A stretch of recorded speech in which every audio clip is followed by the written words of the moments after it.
All right, everybody, welcome to our last lecture, Lecture 9. We're going to be talking about acting. And I'm going to start this one off by apologizing that the audio quality is not going to be as good as normal. In an ironic twist, while filming the sound lecture, I started having trouble with my microphone. So we're just going to be going straight to the old laptop today, but hopefully it's still coming through loud and clear on your end. As a perfectionist, it's going to drive me nuts, but you might not even notice. Who knows? All right. So, acting. Um, I can say, having spent time as both a theater actor and a film actor, it really is one of the absolute hardest things to do.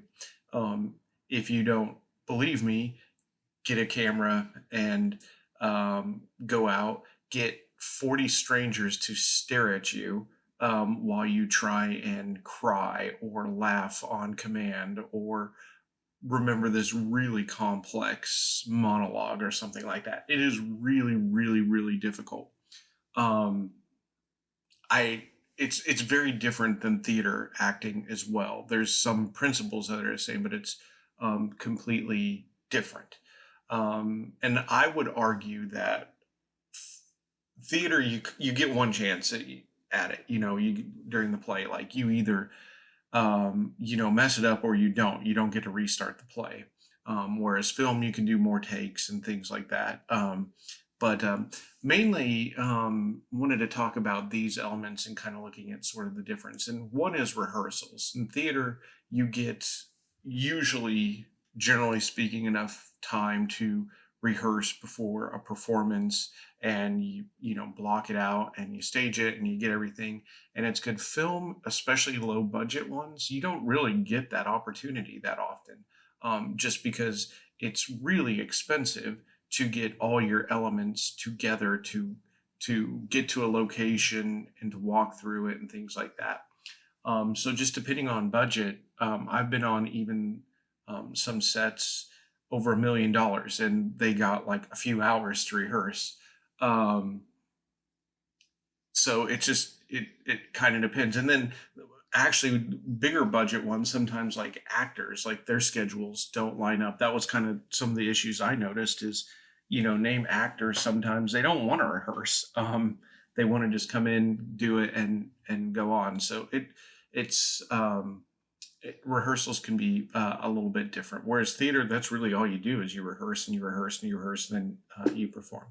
And then the continuity in theater, it's linear unless you've got to play with some kind of flashbacks. But what I mean is there's a point A to a point B in theater. So the curtain opens and the curtain closes. With film, you might shoot just for the sake of, okay, let's say you have a film and scene one, and scene five, and scene 40, and scene 87 all take place in a living room of a house, in the same house. Okay, so you would film all those scenes at once. Now, scene one might just be character walks from A to B. Okay, so you've walked from point A to point B, and they're gonna cut and scene 47. Maybe that's a scene, 2 days later where you get in a fight with the actor gets in a fight with a parent, let's say. So you got to go through wardrobe change, and then you got to come out and find motivation to do that, even though you're not motivated by what happened last to cause the fight in the previous scene. So you have to work out of context. Like whereas theater, you build up. It's like a roller coaster. It's one continuous moving thing. Film acting, you'll shoot all those scenes in that one room for the day, and they could be completely unrelated, and you have to find your own motivation for getting at an emotional state.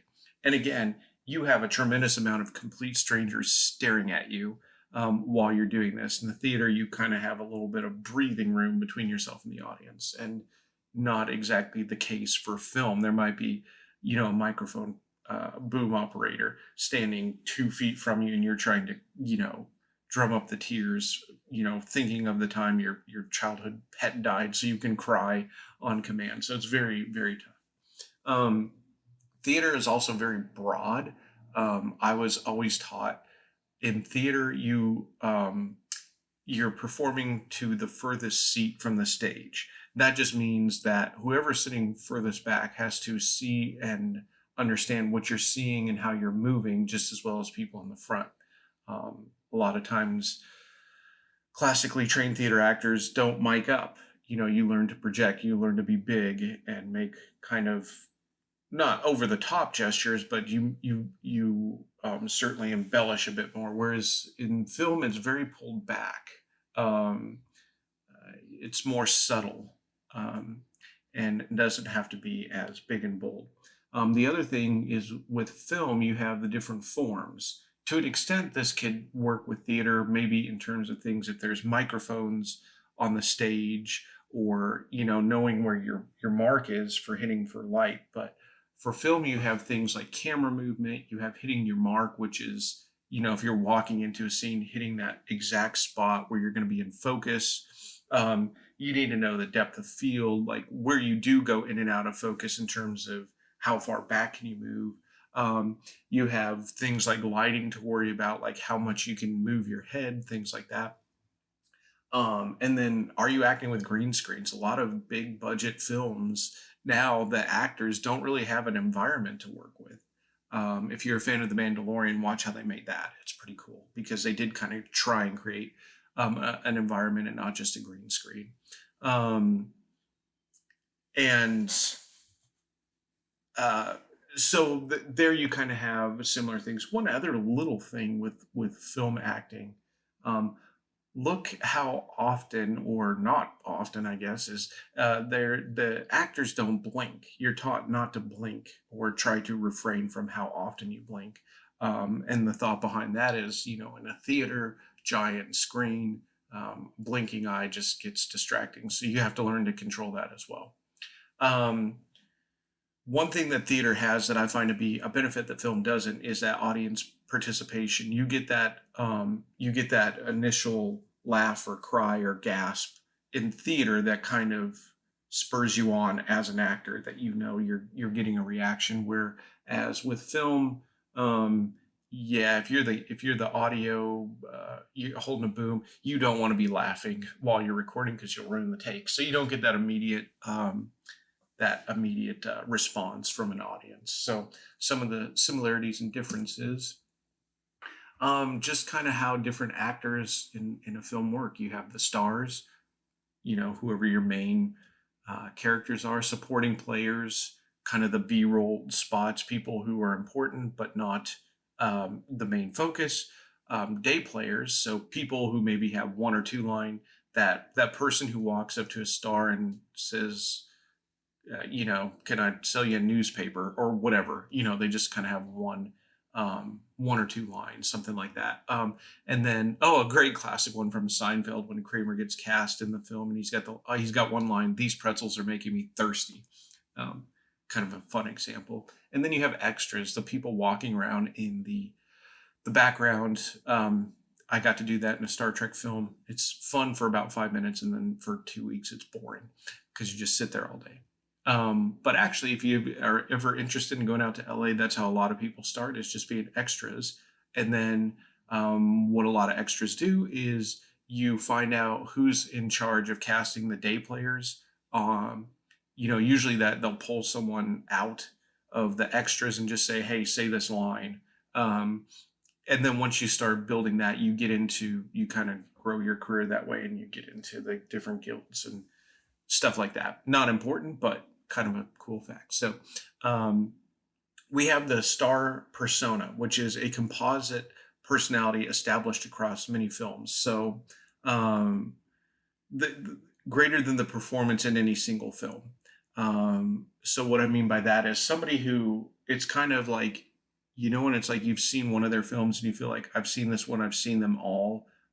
They kind of get, this is kind of the mold that they fit into, that you kind of know them as this.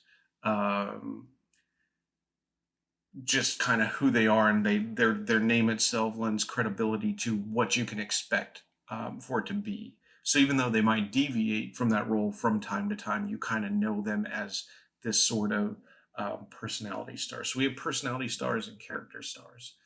Go ahead and watch this clip on the PDF again. I'm sure you've all figured it out, but you go to the PDF version of the lecture, and then there should be a link to here. This is a scene from The Man Who Shot Liberty Valance, and it's got John Wayne, Jimmy Stewart, and Lee Marvin.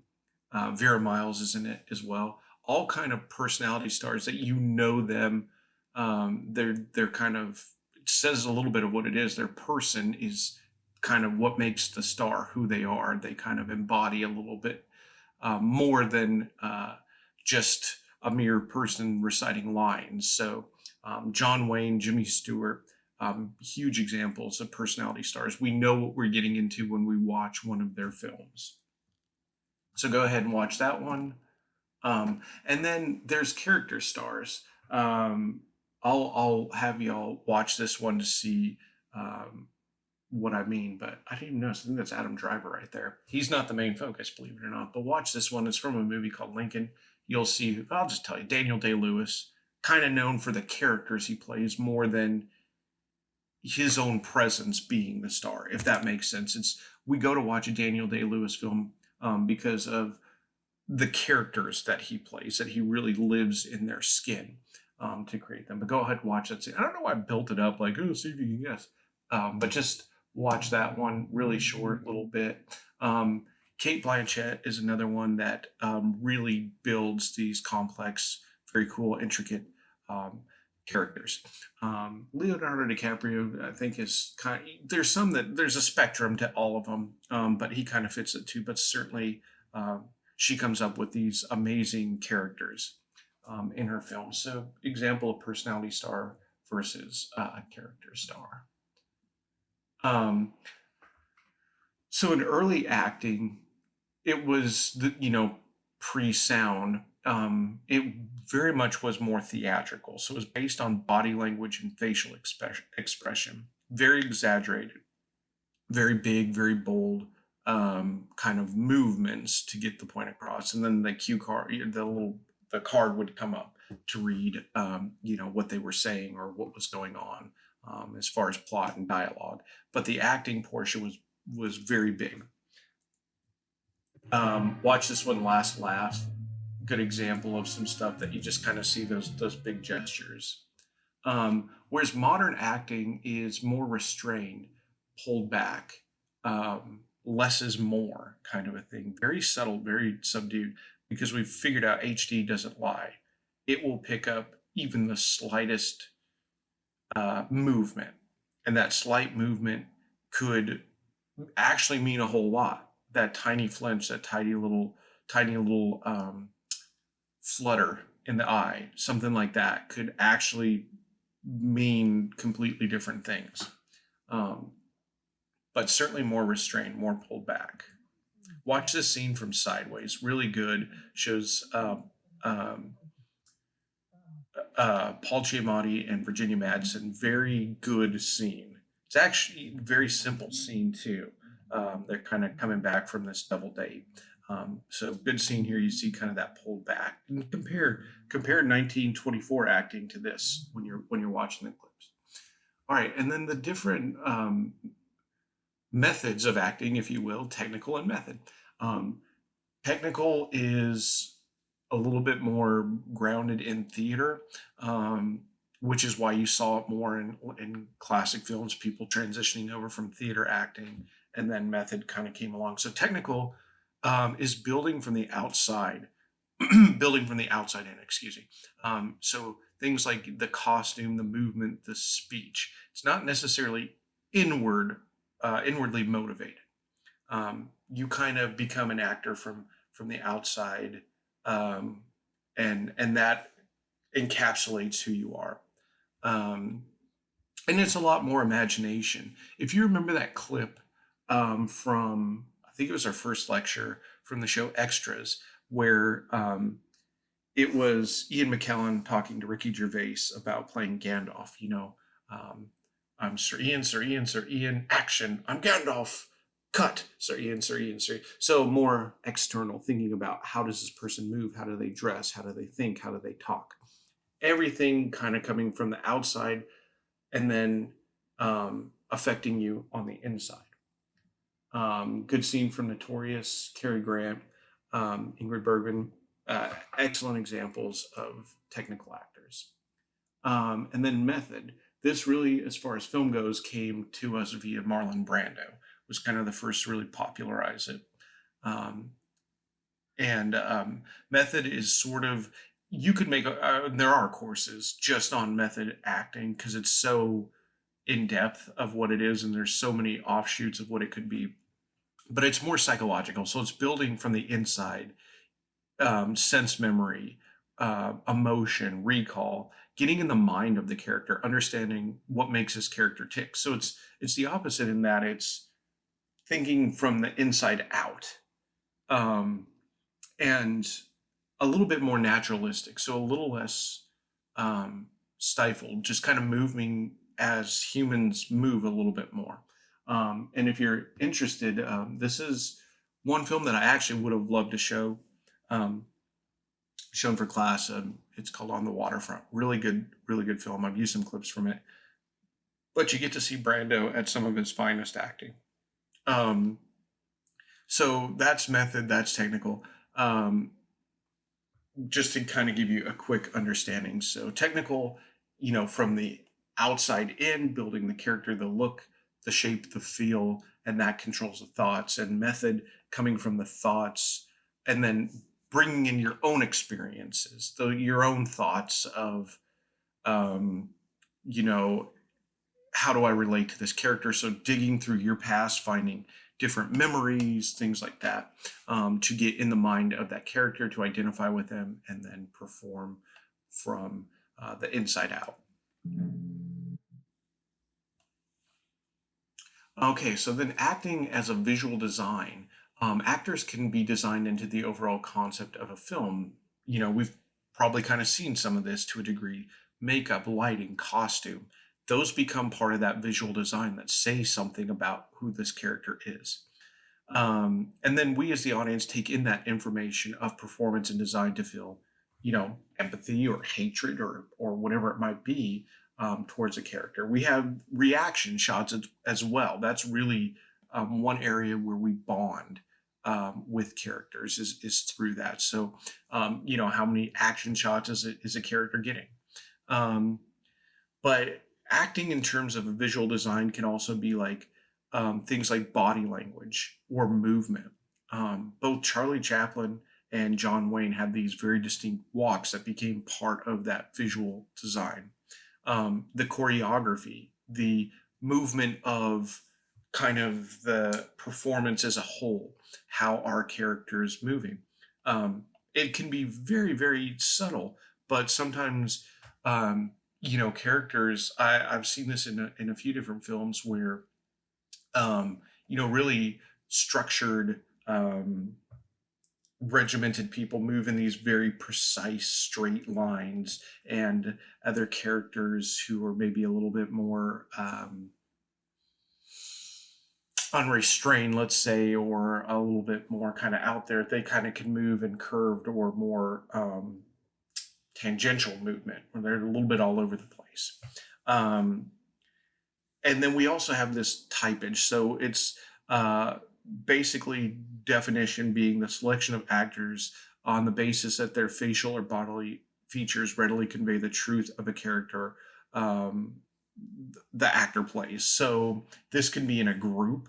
Um, in some, especially Russian films, we have kind of the typage of all the people that are revolting against the czarist regime. They kind of have become one collective type in that they form almost one person, because there's no giant distinction between who they are as individuals. They're more of a collective group. It can also be psychological in terms of performance of something like in German expressionism, um, the way somebody can convey that truth of the character through, in that sense, those extreme movements that, if you remember from Sunrise, how um, wearing those weighted boots to create that movement, that lumbering movement that showed kind of that despair that the actor was going through at the time. So here's two scenes to watch. Obviously, we've seen the one from Citizen Kane, but it's really interesting to go back and watch the performance of Kane's mother. The actress's name escapes me at the moment, but watch just how minimal that performance is and how powerful it is. You almost can't even read, is she happy? Is she sad? Is she both? So it's this very ambiguous, minimalist approach to acting. It's actually very ahead of its time, just how they took that into consideration. Um, this other scene is from The Godfather Part 2. Um, if you don't want spoilers, because we are watching The Godfather, watch the whole film. If you've already seen it or don't really care, um, watch this clip. Godfather 1 and Godfather 2 are basically one big long movie and they go together really well. So I don't want to there's a few spoilers in this. Um, but I encourage you to watch the whole film if you're interested. But when watching this clip or watching the scene in the film, look at the position of the brothers and where they're standing and their movement throughout the scene. It's not much, it's subtle, but it says a lot. So two